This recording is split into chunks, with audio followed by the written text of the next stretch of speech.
Get the mic here. World Supercross, round 4. First off, I am incredibly impressed with Anderson and well-deserved win. So for those of you that don't know, he beat out Joey Savacci and Christian Craig for the overall. And let's just say I have a weird feeling that when Roxon wasn't there because of whatever contract obligations, this, that, not paying enough, who freaking cares? Maybe they left at that Pipes Motorsport. Maybe they left the progressive bike for Jason Anderson. I sure as hell hope so, because he deserves it. He's been through hell and back with, like, I think he's had like a thyroid issue and some other major things that I do not want to dive into because this is a breakdown over the World Supercross. So he got emotional on the podium. Well-deserved, by the way. And that track was sketchy. And yeah, it looks like my Instagram stream is not, I don't know. Maybe it's working, maybe it's not working, but we will see there. Anybody in the comments, you guys let me know if that, some of the guys in the comments, Roxon, I mean, to be fair, anybody that is anything in like any sport is kind of the thing. Okay, this is off topic, but I was sitting at home, watching my OLED because I love my TVs. Beautiful color saturation, by the way, because of the chemical compound that it makes where there's no lights behind it, but that's what makes the colors. Anyway, the blacks are just true blacks. I'm digressing. My point was I was watching soccer, and every few seconds those guys would drop down and they would go, ow, ow, ow. So they were all pretty much prima donnas. But here, this track was incredibly interesting because of the fact that the dirt was, for one, it looked kind of cold. 2, it's in Sweden. 3, World Supercross is doing their best. I mean, at the start of, you have big fireworks and everything. They're doing a great job with presentation. This track, however, just honestly, if you look at it as a Supercross track, it fails entirely. Completely fails. The rhythm sections, I will get into it, are non-existent. The triple looked like something as a retired guy like me. I'm like, oh yeah, that doesn't look too bad. The whoops look still pretty sketchy because they were very sandy.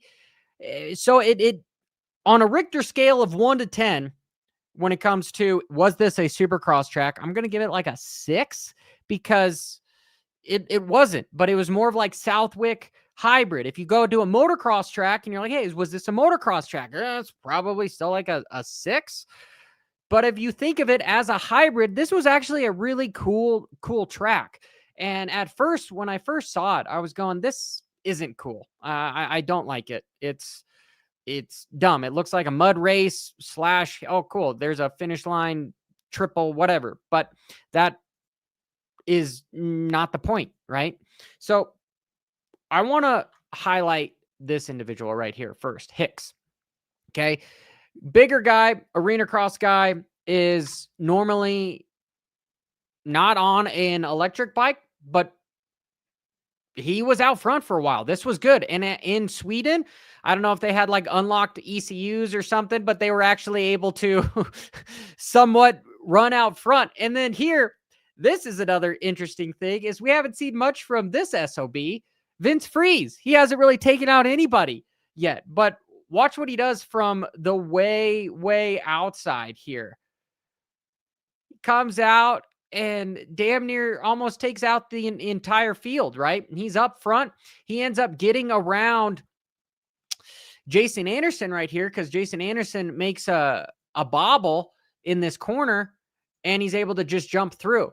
But if we look at some of the rhythms, so maybe I'll jump ahead at some of these rhythms, okay? Because this is where I'm talking about where it was like, how do I even define the great lines and the breakdown of a track like this when this, to me, looks like a mud race? If I normally am doing a mud race, this is what a mud race looks like, where you're just trying to find all these freaking lines everywhere. And, to me, this isn't very tall for a rhythm, right? Because normally, you've got triple where guys are tripling over stuff. not just wheeling into the face of everything. And watch what these guys do. Okay. Just wheelie, wheelie, wheelie, wheelie, wheelie. And here's Jason Anderson. Oh, yeah, you got to go through that real quick. But here, look at this. Wheelie, wheelie. That's supposed to be a rhythm section, right? And to me, that was a roller section. That was not a rhythm section. It was a Southwick roller section. And for that, it completely fails with a Supercross track. Makes it look like there was rain all day. And I haven't really seen anything for it. Just the fact that this track just broke up and wasn't conducive for building big jumps. But this track ended up looking really sketchy. I saw lots of guys, Cody Schock, a lot of guys end up going down. And speaking of when it comes to race strategy here, if we talk about what happened here between Jason Anderson and Joey Savacci, and truthfully, like with my track analysis video, it was completely wrong. It's funny how I said that most of the time I am right. I was so far wrong because of the type of dirt. You got to take into consideration the dirt, and this dirt, did it suck for a Supercross? Yes, I keep saying that, right? But for a motocross, it was a cool motocross hybrid track.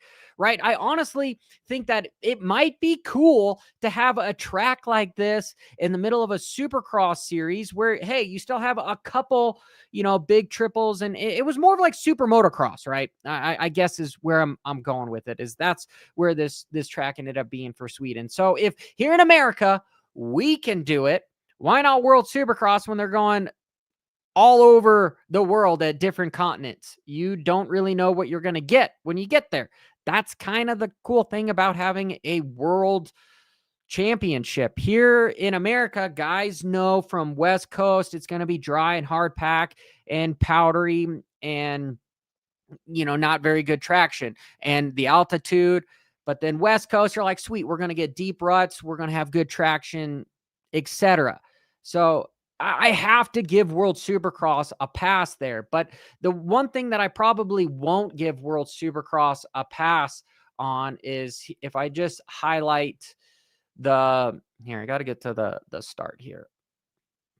That's the 250 start where Hicks is out front on the start. Okay. Love World Supercross. I'm glad that we have World Supercross here, but who's the riders, right? Who's the riders? Jason Anderson, Joey Savacci, right? Tixier. You've got some guys, Nichols, Freeze, Ryan Breeze. The problem is you're missing the big heavy hitters. And so the big miss for forgot Craig on the outside. Okay. You don't have the star power that they did just a few weeks ago. And that's the problem. That's how this series is going to fail, is if it ends up turning into a arena cross setup again, because we don't want to be arena cross. We want it to be a world-class deal. And they've thrown lots of money at it. And I haven't gotten confirmed figures on what they were given, but it's north of 6 figures for some of the top riders. I've heard rumors of even 7 for some things, like in total. That's a lot of money to go over there, because job security. You're like, hey, if I crash in Supercross, well, I'm going to do World Supercross first so that I basically can take care of my family and whatnot. It's all done and over with. So my primary racing is Supercross, but I'll go out there and just kind of test the waters. And that's really what I think Tomac was doing, is A, he was getting a paycheck, and A, there's really no testing like racing. And yeah, they've kind of screwed up the whole, that MX32, just the sand tire. This honestly would have been I would have recommended Tomac to race that tire on this track. The track that he was at in Australia, that was, no, didn't work. And his deal on Pulp was all like saying something on the fact that it's all about ride height and stuff. Crazy just what factories are thinking, besides us normal people. And like, I heard rumors, I'm kind of going off topic because this was last weekend, that they didn't have any other tires besides the scoop tire in the truck whose job failed on that? Who in the hell decided, oh, we're only going to bring spec tire of the scoop tire? Nothing else. Nothing else. No different spec tires. We're just going to bring that one. And a lot of people were saying, why don't you just go to the store and whatnot? No, because their whole setups are designed for those certain stuff. Talking with the mechanics at the races earlier this year, they change the internal gearing before they extend the swing arm and everything, even when they're changing sprockets, because they want the swing arm length to stay the same. They go through so much stuff, which is, again, why privateers have like zero chance of running up front with stuff. And that's somewhat of a little segue that I hope this SOB gets the nice motorcycle, because it would mean a lot to this guy to win World Supercross and especially Pipes Motorsports by not having the Twisted T bike, but having the progressive bike.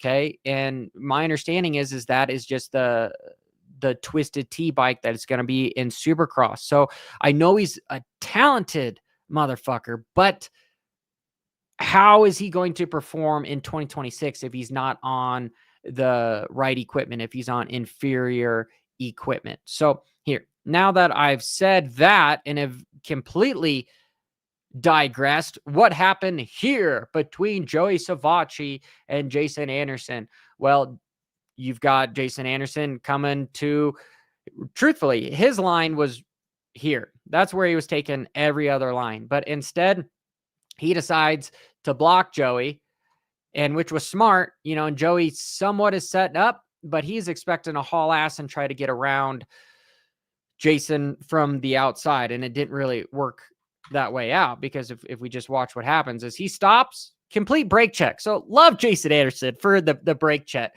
And it wasn't meant to be a takeout, but it was like kind of I hope it's a takeout, right? And whose fault is it when somebody brake checks you? It's really your fault. Like, if you're looking at this as an insurance incident, yeah, the guy stopped in front of you, but you ran at the back of him. So it's arguably your fault that you ran into the back of him. And that's basically what happens. He ran into the back of him and he solidified himself with the overall, because if we all know World Supercross has some funky dunky points BS where it's 10 for a win, 10 for the second win, 25 for the third win. Makes zero sense to me, because I've gone into detail about how that is messed up, where really you just need to win the first one and you kind of just have to be up front the first two. Because if you win the first two and you lose the third one with like a DNF, you lose the entire night.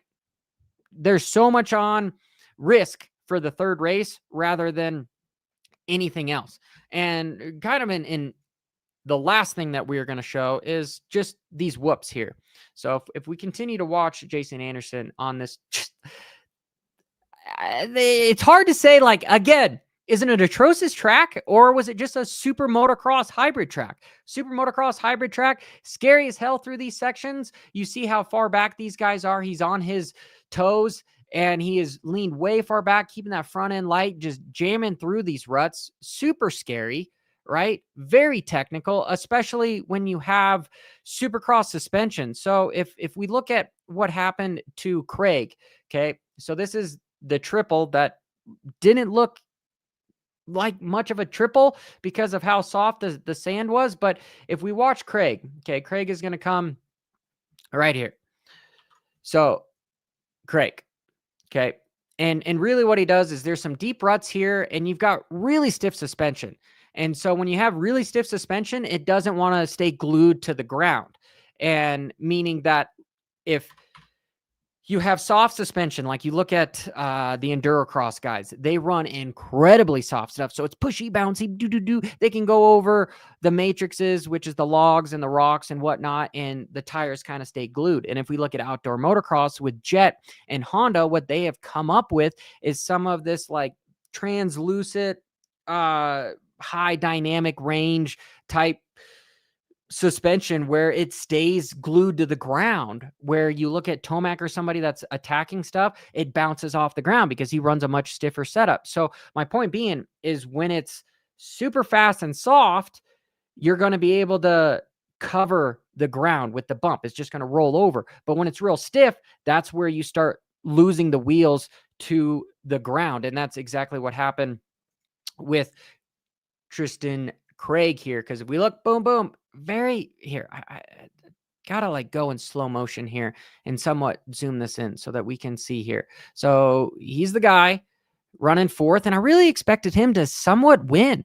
I honestly, I was not expecting Jason Anderson to win this. I don't know why I wasn't thinking that maybe he'd get the pro bike or whatnot, but I was really expecting Joey and the race to be between Craig on the quad lock Hondas, the teammates here.